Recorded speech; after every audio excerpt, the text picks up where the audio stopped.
సమరం drug abuse ఛానల్కు స్వాగతం. నేడు అంతర్జాతీయ మాదక ద్రవ్యాల వ్యతిరేక దినోత్సవం సందర్భంగా దేశ ప్రగతికి డ్రగ్స్ ముప్పు అనే అంశంపై తెలంగాణ డీజీపీ సివి ఆనంద్ గారు ఏం చెప్పారో తెలుసుకుందాం. అతి ముఖ్యమైన సమస్య ఏదైతే మనం అందరము దేశవ్యాప్తంగా ఎదుర్కొంటున్నామో దాని గురించి మాట్లాడడానికి చర్చించడానికి ఇక్కడ విచ్చేశాము. ఇంటర్నేషనల్ వీక్ అగైన్స్ డ్రగ్స్ అనేది ఒకటి ఉంది. జూన్ 26వ తేదీ ఇంటర్నేషనల్ యాంటీ డ్రగ్ డే గా డిక్లేర్ చేయబడింది.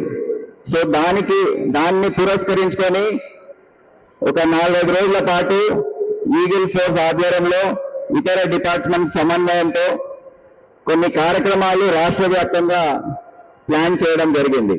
ఒకప్పుడు కొన్ని దేశాలకు ప్రాంతాలకే పరిమితమైన మాదక ద్రవ్యాల మహమ్మారి ప్రపంచమంతటా విస్తరిస్తోంది.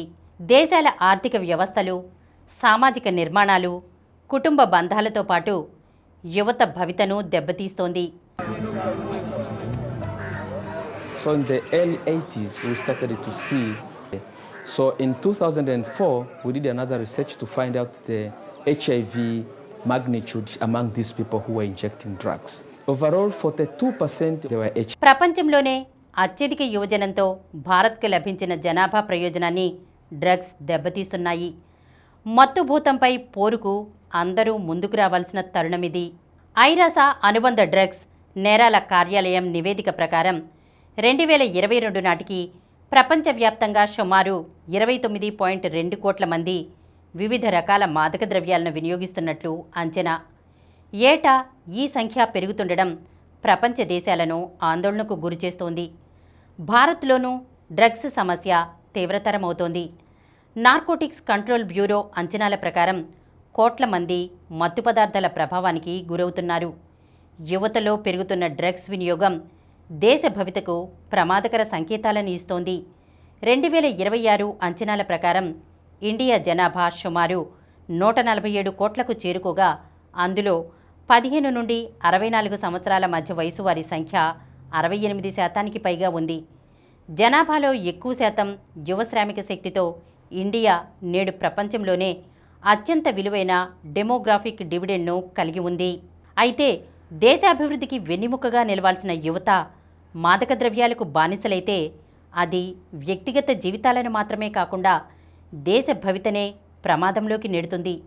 డ్రగ్స్ వ్యసనంతో యువత విద్య, ఉపాధి, ఆరోగ్యం, మానసిక స్థితి దెబ్బతింటాయి. ఫలితంగా ఉత్పాదకత తగ్గి నేరాల పెరుగుదల, కుటుంబ వ్యవస్థల విచ్ఛిన్నం, వైద్య సదుపాయాలు ఎక్కువ కావడం వంటి ప్రతికూల పరిణామాలు ఎన్నో చోటు చేసుకుంటాయి. ఏటా ఉద్యోగ మార్కెట్లోకి ప్రవేశించే యువతలో కొంతమంది మత్తు పదార్థాలకు బానిసలైనా దేశానికి లభించిన జనాభా ప్రయోజనం భారంగా మారే ప్రమాదం ఉంది. డ్రగ్స్ కారణంగా ఒక యువకుణ్ణి కోల్పోవడం అంటే ఒక కుటుంబం ఆశలను, సమాజం శక్తిని, దేశం భవిష్యత్తును కోల్పోవడమే.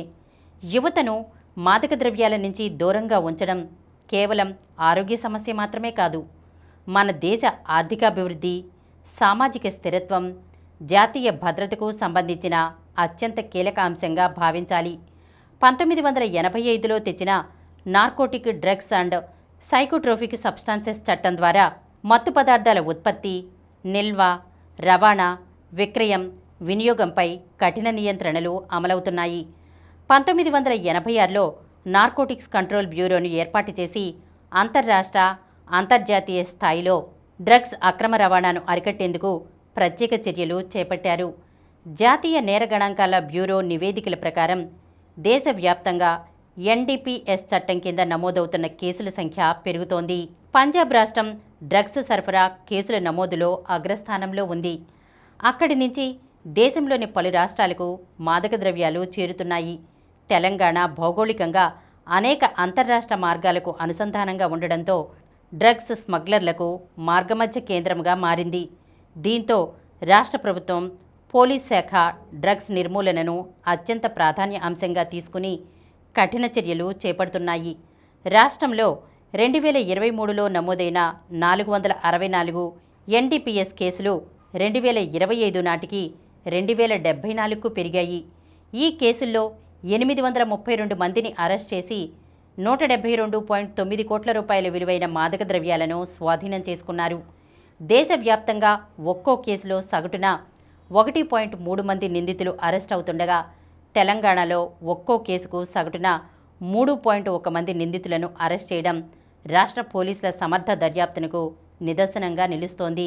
చట్టం ప్రకారం ఇప్పటిదాకా 368 ఆస్తులు జప్తు అయ్యాయి. డ్రగ్స్ మాఫియాతో సంబంధాలున్న 93 మంది విదేశీయులను దేశం నుంచి బహిష్కరించడంతో పాటు కీలక డ్రగ్ పెడ్లర్లపై పీడీ చట్టం అమలైంది. హైదరాబాద్లో ప్రత్యేక నార్కోటిక్ కంట్రోల్ కార్యాలయం ఏర్పాటు చేయడంతో పాటు రాష్ట్ర ప్రభుత్వం ఈగల్ పేరిట ప్రత్యేక విభాగాన్ని ఏర్పరిచింది.